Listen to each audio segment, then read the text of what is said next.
Hello guys, how are you?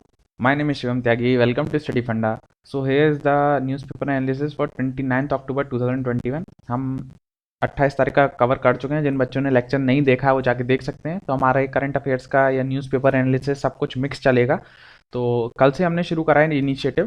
तो ये आप ही लोगों के लिए 29 अक्टूबर, जो पुराने बच्चे हैं वो तो मुझे जानते ही हैं, नए बच्चों के लिए मैं बता रहा हूँ। तो आज का लेक्चर हम देखते हैं अपनी पहली news. India will stress climate justice at global summit says minister. कुछ नहीं है, अब हमारी क्या कोप 26 होने वाली है। ये आपने सीओपी तो पढ़े होंगे, सीओपी क्या होते हैं। ये भी हम कॉन्फ्रेंस ऑफ पार्टीज होती है, किससे रिलेटेड है, ये यूएनएफ ट्रिपल सी से रिलेटेड है, United nation framework convention on climate change. तो इसमें नहीं जाना है, बस हमें आपसे जो पूछा जाएगा, मैं अब डिटेल नहीं बताऊंगा आपको कि यूएनएफ ट्रिपल सी क्या है, क्योंकि आपसे पूछा नहीं जाएगा। एनवायरमेंट से वो जो सवाल पूछता है मैं बस वही बता रहा हूँ। तो बस ये पूछेगा कि सीओपी 26 अब कहाँ होने वाली है, अभी हुई नहीं है, कहाँ होने वाली है। तो आप बस जगह का नाम याद कर रखिए, ग्लासगो। ये कहाँ है जगह, ये स्कॉटलैंड की जगह है। बस इतना आप याद करके जाइएगा प्लीज, वेरी वेरी इंपॉर्टेंट। कहाँ हो रही है कोप 26? तो अभी जब हो रही है तो अब इंडिया जो है क्या क्या वहां बात करने वाला है, इसमें बस वही लिखा गया। तो आज इसमें 2-3 टारगेट्स हैं, क्या क्या चीजें अब करेगा वो लिखा गया बस। तो देखिए 2-3 चीज मैं मोटी मोटी समझा देता हूँ, पूरा आर्टिकल में क्या क्या निचोड़ है वो मैं आपको बता रहा हूँ। सबसे पहला पॉइंट तो इसमें बोला गया है कि जितने भी डेवलप्ड नेशन है उन्होंने वादा करा था कि हम इन्वेस्ट करेंगे 100 बिलियन डॉलर, ताकि हम जो डेवलपिंग नेशन है उनको क्लाइमेट चेंज के लिए सहायता कर सकें। तो इंडिया इस पे स्ट्रेस देगा कि जितने डेवलप्ड नेशन है वो ये पैसा इन्वेस्ट करें। पहला पॉइंट तो ये 100 बिलियन इन्वेस्टमेंट की बात हुई। ये सारी जो बात हुई है ये पेरिस एग्रीमेंट हुआ था 2015 का, उसमें ये बात की गई थी। तो ये अभी तक किसी ने इन्वेस्ट नहीं करा है, तो इंडिया बोलेगा कि प्लीज आप इन्वेस्ट कीजिए। दूसरा, इंडिया चाह रहा है कि ज्यादा से ज्यादा टेक्नोलॉजी ट्रांसफर हो, ताकि जो हमारा क्लाइमेट चेंज के अंदर जो भी प्रॉब्लम है उसका हम सॉल्यूशन निकाल सकें। मेन इंडिया इन दो चीजों पे यहां बात करने वाला है। तीसरा, इंडिया ये भी बताएगा कि इंडिया ने जो अपना टारगेट रखा है, जो मैं आपको टारगेट दे रहा हूं, जो टारगेट बता रहा हूं, उनको आप प्लीज रिमेंबर करिएगा। एग्जाम में डायरेक्ट टारगेट पूछा जाता है कि ये टारगेट हमने किस डेट तक हमें पूरा करना है। जैसे अब इंडिया का जो टारगेट है रिन्यूएबल एनर्जी का 450 गीगावाट का टारगेट है, ये 2030 तक हमें पूरा करना है। 450 गीगावाट रिन्यूएबल एनर्जी को ये हमें 2030 तक पूरा करना है। हम 100 गीगावाट कवर कर चुके हैं और 175 गीगावाट जो है वो हमें अभी 2022 तक ही पूरा करना है। तो ये पूरा रिन्यूएबल एनर्जी का 100 गीगावाट हम कंप्लीट कर चुके हैं। 175 गीगावाट हमारा पुराना टारगेट था जिसे हमें 2022 तक कंप्लीट करना था, और जो नया टारगेट है वो है 450 गीगावाट जो 2030 तक हमें करना है। ये एक चीज आपको पता होनी चाहिए। तो और क्या इसमें बोला गया, इसमें बोला गया कि हमें जो नेट कार्बन, कितना कार्बन जो निकालता है देश, उसमें इंडिया जो है वो थर्ड स्थान पे, थर्ड प्लेस पे। तो आपको ये पता होना चाहिए कि इंडिया जो है ये प्लेस वाला है। तो भाई इतना सवाल पूछा जाता है कि इंडिया की कौन सी प्लेस है किस चीज में। तो नेट कार्बन एमिटर, जो सबसे ज्यादा जो नेशन से जो कार्बन निकालते हैं, उसमें इंडिया की पोजीशन थर्ड है। पूछे अगर वो फर्स्ट कौन है, तो फर्स्ट है यूएसए। सेकंड कौन है, सेकंड है चाइना। तो यूएसए ने बोला है कि हम 2060 तक 2050 तक क्या कहते हैं, हम बिल्कुल ही कार्बन न्यूट्रल हो जाएंगे। मतलब हम बिल्कुल कार्बन निकालेंगे ही नहीं। और चाइना का जो टारगेट है वो है 2060। तो ये दोनों नेशन बोल रहे हैं कि हम 2050 तक बिल्कुल निकालेंगे नहीं कार्बन, और 2060 में चाइना के लिए बोला है। इंडिया ने मना कर दिया है कि हम कोई टारगेट नेट कार्बन का नहीं रखेंगे। सबसे इंपॉर्टेंट चीज जो यहाँ स्टार मार्क कर लीजिए कि इंडिया ने मना कर दिया है कि हम नेट कार्बन एमिशन के लिए, भले ही इंडिया थर्ड नंबर पे है, लेकिन नेट कार एमिशन के लिए हम कोई टारगेट नहीं रखेंगे। क्यों? क्योंकि ये तो डेवलप्ड नेशन है, इन्होंने ऑलरेडी इतना पॉल्यूशन कर दिया और ये डेवलप्ड हो चुके हैं। लेकिन अभी तो हमारी डेवलपिंग की स्टेज है, तो हम कैसे अब कह दें कि हम कार्बन नहीं एमिशन करेंगे। भाई हमारी कोई टेक्नोलॉजी आएगी उसमें से कार्बन निकलेगा ही निकलेगा। तो इसलिए इंडिया ने इसके लिए कोई टारगेट नहीं रखा है नेट कार्बन एमिशन के लिए। सबसे इंपॉर्टेंट पॉइंट यहां पर यही था।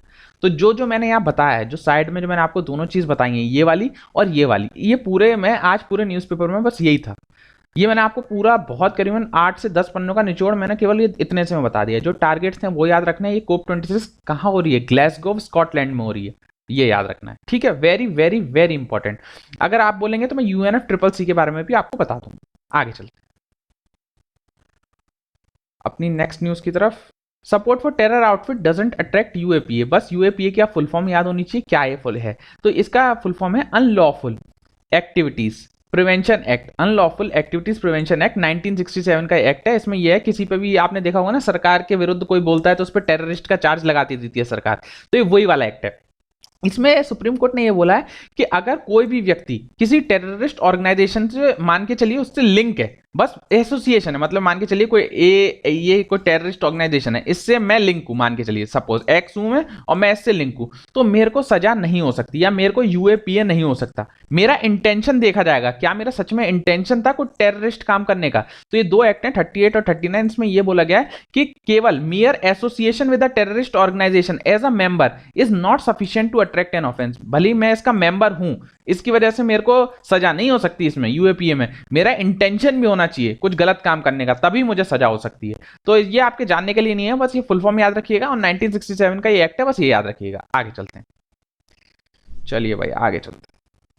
ग्लासगो क्लाइमेट समिट, अगेन वही वाली समिट है जो मैं आपको बता के आया हूं ऊपर पीछे, COP26। आज पूरे में यही लिखा हुआ है और कुछ आया ही नहीं है न्यूज़पेपर में, तो जो मैं बताया हूं बस COP26 ग्लासगो में। अगर आपका जो पेपर 2 है उसके लिए अगर आपको क्लाइमेट चेंज से रिलेटेड कुछ आता है तो मैंने यहाँ पे लिख दिया, ये याद रखिएगा, ये very important. As it is आप लिखाएंगे ना एग्जाम में तो आपके 5 से 10 नंबर एक्स्ट्रा मिलेंगे। देखिए क्या क्या क्लाइमेट चेंज में हम लिख सकते हैं कि क्लाइमेट चेंज की वजह से क्या हो रहा है। The warning signs are hard to miss, temperature everywhere are reaching new highs, biodiversity is reaching new lows. ऐसे ही लिखना पड़ेगा आपको एग्जाम में, एज इट इज, इसको कहीं नोट कर लीजिए। अगर क्लाइमेट चेंज के ऊपर कुछ भी आता है ऐसे या क्या कहते हैं हमारा कोई भी आर्टिकल लिखने को आता है तो यही लिख के आइएगा जैसे लिखा हुआ है। देखिए कितना अच्छा लिखा है कि everywhere are reaching new highs, biodiversity is reaching new lows, and oceans are warming, acidifying and choking with plastic waste. Increasing temperature will make vast stretches of our planet dead zones for humanity by the century end. The Lancet, Lancet क्या है कि एक journal है जो climate change और health के ऊपर लिखी जाती है। इसने क्या बोला है कि climate change as the defining narrative of human health. Climate change की वजह से ह्यूमन हेल्थ पे भी बहुत नुकसान हो रहा है। A crisis defined by widespread hunger, भुखमरी, respiratory illness, deadly disaster and infectious diseases outbreaks. तो ये पूरा जो 8 से 10 लाइन मैंने आपको यहाँ लिखवाई है, इसमें मैं समझा नहीं सकता आपको क्या क्या इसमें लिखा है, आप सबको पता है क्या लिखा है इंग्लिश में जो मैंने बोला है। लेकिन ये आप अगर एज इट इज अगर आपने पेपर 2 में लिख आते हैं, जो बच्चा लिख के आएगा मैं गारंटी दे रहा हूँ उसको 5 से 10 नंबर एक्स्ट्रा मिलेगा, मेरी गारंटी। ये आपको याद रखना पड़ेगा। आगे जो दूसरा पैराग्राफ है इसमें वही चीज लिखी हुई है कि 2050 तक यूएसए को कम करना है, 2060 तक क्या कहते हैं चाइना को कम करना है, और टोटल जो वर्ल्ड लेवल पे बोला गया है कि हम 45% रिड्यूस कर देंगे, 45 रिड्यूस कर देंगे अप टू 2050। नेट कार्बन की बात हो रही है, नेट कार्बन एमिशन। तो ये मोटा मोटा याद रखिएगा, ऐसा नहीं है कि आप रटने बैठ जाएं या ये कुछ है, क्योंकि कभी कभी मैंने देखा है कि जितने पेपर मैंने एनालाइज करा हूं कि उसमें वो टारगेट जरूर पूछता है। कि जैसे एक बार स्टेट पीसीएस का एग्जाम था, उसमें फार्मर्स की जो इनकम डबल करनी है 2022 तक, वही पूछ लिया था कि कब तक हमें पूरी करनी है। एक ये सोलर वाला पूछ चुका है कि सोलर में हमें 100 गीगावाट कहाँ करना है। तो प्लीज रिमेंबर द टारगेट्स, और इसमें ये कहाँ हो रही है, ये बस प्लीज 2 चीज याद रखनी है मोटी मोटी, और कुछ मत याद रखिए। ये पैराग्राफ आप याद कर सकते हैं। Centre releases final trenches of GST recompense loan. तो बस इसमें ये याद रखना है कि जीएसटी में क्या बोला गया था कि जितने भी स्टेट का लॉस होगा वो सेंट्रल गवर्नमेंट अपने जीएसटी से पे करेगी। तो कोरोना के चक्कर में सेंट्रल गवर्नमेंट जो है वो नहीं पे कर पा रही थी, लेकिन अब कोरोना धीरे धीरे कम हो रहा है, इसलिए सेंट्रल गवर्नमेंट ने स्टेट को कंपेंसेशन दे दिया है। कंपेंसेशन क्या होता है कि स्टेट गवर्नमेंट जब गवर्नमेंट जीएसटी लाई थी तो स्टेट गवर्नमेंट ये बोली थी कि हमारा तो लॉस हो जाएगा, हमारे पास इतना जीएसटी कलेक्शन आएगा नहीं, तो सरकार ने तब ये बोल दिया था कि आपका 5 साल तक जो भी आपका लॉस होगा उसकी भरपाई हम करेंगे। तो अभी भरपाई कर दी है सरकार ने, फिर से पैसा इनको दे दिया है, रिकम्पेंसेशन कर दिया है। जिसमें आपको जो ध्यान रखना है वो याद रखना है सबसे ज्यादा किसको मिला है। तो सबसे ज्यादा मिला है जो कर्नाटक को मिल रहा है, उसके बाद महाराष्ट्र, तीसरे नंबर पर गुजरात। टोटल 5 स्टेट को सबसे ज्यादा, 1/3 of the loan amount has been provided just 4 state. 1/3 जो लोन है वो केवल क्या कहते हैं 4 स्टेटों में बट गया। सबसे ज्यादा किसमें बटा, बस आप एक ये याद रखिए, कर्नाटक। बस और कुछ याद करने की जरूरत नहीं है, बस कर्नाटक याद करके जाइएगा, यही पूछा जाएगा और कुछ नहीं पूछेगा। आगे चलते हैं कि US lawyers bet for CAATSA sanction waiver. अब वो आपसे क्या पूछेगा कि काटसा किससे रिलेटेड है, बस काटसा इन न्यूज विच किस चीज से रिलेटेड है। तो याद रखिएगा इसकी फुल फॉर्म सबसे पहले countering American adversaries through sanctions act. मैं फिर से पढ़ देता हूं, countering American adversaries through sanction act. ये कुछ नहीं है, पागल बनाने का तरीका है, ये अमेरिका की तरफ से है, ये अमेरिका का है। अमेरिका ने क्या बोला कि कोई भी कंट्री, नॉर्थ कोरिया, ईरान और रशिया, ये 3 कंट्री का नाम याद रखिएगा, अगर कोई भी कंट्री इन 3 कंट्रियों से अपने संबंध बनाती है तो उस पर वो ये काटसा लगा देगा। इसे कौन लगाएगा, इसे अमेरिका लगाएगा और उस कंट्री पे बहुत सारे सैंक्शंस लगा देगा। सिंपल, मैं फिर से बता रहा हूं, अगर कोई भी कंट्री ये नॉर्थ कोरिया, ईरान और रशिया से अपने संबंध अच्छे करती है या कुछ ट्रेड वेड कुछ करती है, तो अमेरिका उसके ऊपर बहुत सारे सैंक्शंस लगा देगा, काटसा में ये बोला गया है। लेकिन हमें उसने क्या कहती है, छूट दे दी है। किसके लिए? रशिया के लिए, क्योंकि रशिया से हम बहुत ज्यादा आर्म्स एक्सपोर्ट करते हैं। ये आज की डेट से नहीं हो रहा है, हम कितने सालों से, जब से इंडिया आजाद हुआ, जब से रशिया ने हमारा साथ दिया है, तो अमेरिका ने हमारे लिए ये एक्सेप्शन कर दिया है, और नहीं करते तो मोदी जी करवा लेते। इस मामले में मोदी जी की थोड़ी बन जाती है उन लोगों से। तो अभी हमारी पता है S-400 की डील किससे हो रही है, आपको पता है ना, S-400 हम ले रहे हैं रशिया से की मदद से ले रहे हैं। तो इसीलिए यूएस ने हमें इसमें दिया क्या है, ऐसा कोई इसमें जरूरी नहीं है, हम तो फिर भी, रशिया हमारा पुराना दोस्त है तो उससे तो हम खरीदेंगे। तो अमेरिका चाहता था कि सारा जितना भी डिफेंस का माल है वो उससे खरीदा जाए। तो बस आपको 3 कंट्री का नाम याद रखना है, काटसा किससे रिलेटेड है वो याद रखना है बस, और आपको बैकग्राउंड जानने की जरूरत नहीं, क्या हो रहा है देश में कोई दिक्कत नहीं। आपका बस ये 3 कंट्री, अमेरिका का काटसा है, इंडिया को एक्सेप्शन मिला हुआ है फॉर रशिया ओनली। आगे चलते, एक second. Facebook changes parent company name to Meta, तो ये तो बताने की जरूरत नहीं है, मेटा हो गया फेसबुक की जो पेरेंट कंपनी है। फेसबुक जो होती थी उसकी पेरेंट कंपनी का नाम मेटा हो गया। कभी कभी यार ऐसे क्वेश्चन वो पूछ लेता है, इसलिए मेरे को बताना पड़ता है। अब ये एकदम बकवास सवाल है देखा जाए तो, लेकिन वो ऐसा पूछ लेता है कि मेटा क्या चीज है। तो फेसबुक का पुराना नया नाम हो चुका है मेटा, बस आपको ये याद रखना है। और इससे जो भी बकवास है, हम क्यों हो रहा है, क्या हो रहा है, क्या उसमें दिक्कतें आ गई फेसबुक में, हमें जानने की जरूरत नहीं है। मेटा किससे रिलेटेड है? फेसबुक से रिलेटेड है, खत्म बात, आगे बढ़ो। मैं केवल आपको उतना ही पढ़ाने वाला हूं जितना इंपॉर्टेंट है एज एग्जाम, बाकी बकवास यहां नहीं पढ़ाएंगे क्योंकि आपका टाइम है बहुत important. Rupee bond gain on global oil price decline, इसमें मैंने ये क्यों चीज़ मैं आपको बताया, क्योंकि आपके एग्जाम में अब देखा गया है कि इकोनॉमिक्स से भी वो अच्छे सवाल पूछ रहा है। तो इसमें जो मेन चीज़, 2 चीज़ की बात हुई है, ये बहुत इंपॉर्टेंट कॉन्सेप्ट है। एक तो इसमें बात हुई है बॉन्ड प्राइस, मैं आप समझा देता हूँ। ये एक इंपॉर्टेंट कॉन्सेप्ट है, ध्यान से सुनिएगा, बहुत कंफ्यूजन होता है बच्चों को कि क्या वो न्यूज़पेपर जो बच्चा खुद से पढ़ता है वो तो समझ ही नहीं पाता। ये 2 चीज की बात हुई है, एक तो बॉन्ड प्राइस की और बॉन्ड यील्ड की, इनके बीच का रिलेशनशिप क्या होता है वही पूछा जाएगा एग्जाम में एज इट इज। मैं आपको गारंटी दे रहा हूं 100%।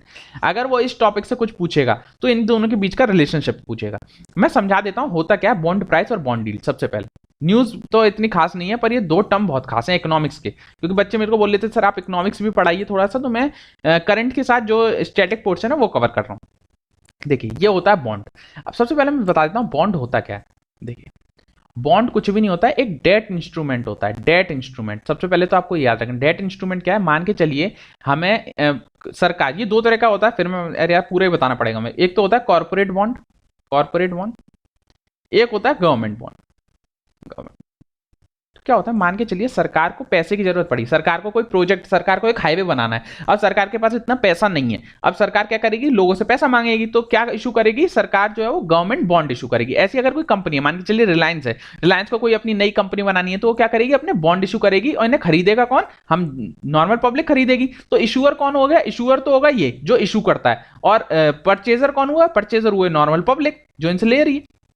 तो क्या हुआ, ये सेफर बॉन्ड होते हैं। गवर्नमेंट बॉन्ड जो होते हैं इनको हम बोलते हैं नो रिस्क बॉन्ड। गवर्नमेंट है भाई, इसमें कोई रिस्क इन्वॉल्व नहीं है, आपका पैसा नहीं डूबेगा। लेकिन जो कॉर्पोरेट बॉन्ड होते हैं उनमें रिस्क इन्वॉल्व होता है। एक ही चीज याद रखिएगा, गवर्नमेंट बॉन्ड जो होते हैं वो सेफर बॉन्ड होते हैं। इसमें हम इसके लिए हम टर्म यूज करते हैं नो रिस्क बॉन्ड।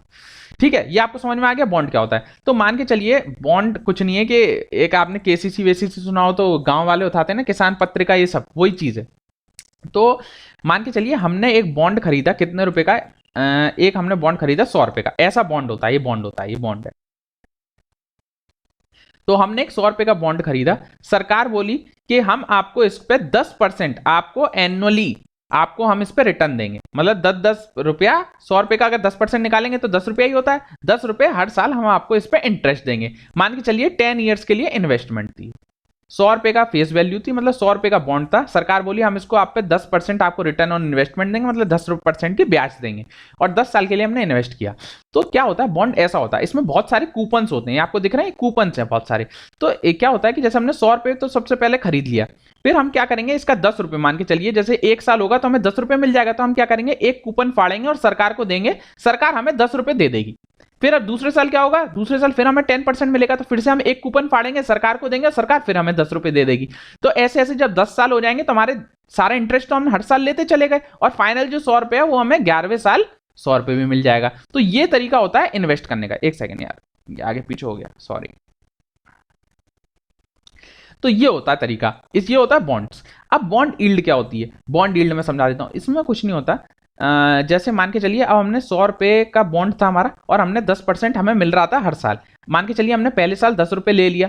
अब क्या हुआ कि हमें सडनली पैसे की जरूरत पड़ गई, तो पैसे की जरूरत पड़ गई, या मान के चलिए कि हमने सोचा कि इसको हम बेच देते हैं, हमें पैसे की जरूरत है। लेकिन बॉन्ड जो है वो बहुत फेमस हो गया, मतलब जैसे मान के चलिए कि क्राइसिस हो गया देश में, जो है हमारा स्टॉक मार्केट में क्राइसिस आ गया, जो हमारा स्टॉक मार्केट है वो गिरने लग गया।